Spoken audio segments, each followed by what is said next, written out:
আবার কি ইন্ডিয়াতে লকডাউন আসতে চলছে? সোশ্যাল মিডিয়াতে হঠাৎ করে লকডাউন অ্যাগেইন ট্রেন্ড করছে। এটা কি সত্যি নাকি গুজব? রিসেন্টলি পার্লামেন্টে প্রধানমন্ত্রী নরেন্দ্র মোদী একটি বক্তব্য রাখার সময় প্রিপেয়ার্ডনেসের কথা বলেছেন এবং কোভিড টাইমের মতো পরিস্থিতির জন্য রেডি থাকার কথা বলেছেন। এই স্টেটমেন্টের পর থেকেই মানুষ আবারও ভাবতে শুরু করে যে লকডাউন কি আবারও আসছে। সোশ্যাল মিডিয়া অর্থাৎ ফেসবুক, হোয়াটসঅ্যাপ, ইউটিউব সব জায়গার মধ্যে লকডাউন অ্যাগেইন ট্রেন্ড করতে শুরু করেছে। বাট রিয়েলিটি ইজ, প্রস্তুত থাকা আর লকডাউন দেওয়া দুটো সম্পূর্ণই আলাদা জিনিস। কোভিডের মতো সিচুয়েশনের জন্য রেডি থাকা, এই কথা বলার মানে কোনো প্যানিক ক্রিয়েট করা না। এই কথা বলার মানে হলো আগে থেকেই যেন আমরা এই ধরনের পরিস্থিতির জন্য আমরা প্রস্তুত থাকি, অর্থাৎ আমরা যেন কোনো প্যানিক ক্রিয়েট না করি। আমরা যেন কোভিড-19 সময় যেই ধরনের আমরা সমস্যার সম্মুখীন হয়েছিলাম, এবার যেন আমাদের যদি ইন্টারন্যাশনালি কোনো ক্রাইসিস তৈরি হয়, কোনো সমস্যার সম্মুখীন আমাদের হতে হয়, তাহলে যেন আমরা আগের থেকেই সতর্ক এবং নিজেদেরকে প্রস্তুত রাখতে পারি।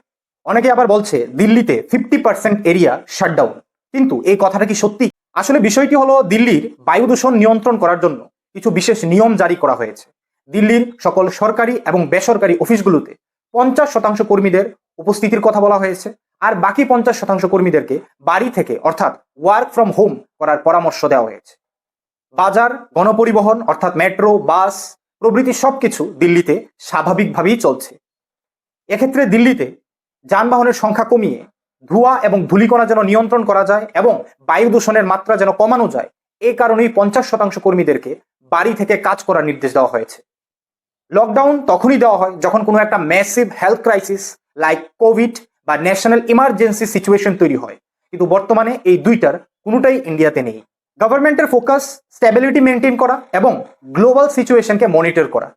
এক্ষেত্রে সোশ্যাল মিডিয়াতে অনেক সময় একটা ছোট খবরকেও বড় করে দেখানো হয় এবং যার মাধ্যমে অনেক বড় বা অনেক ব্যাপকভাবে প্যানিক ক্রিয়েট হয়।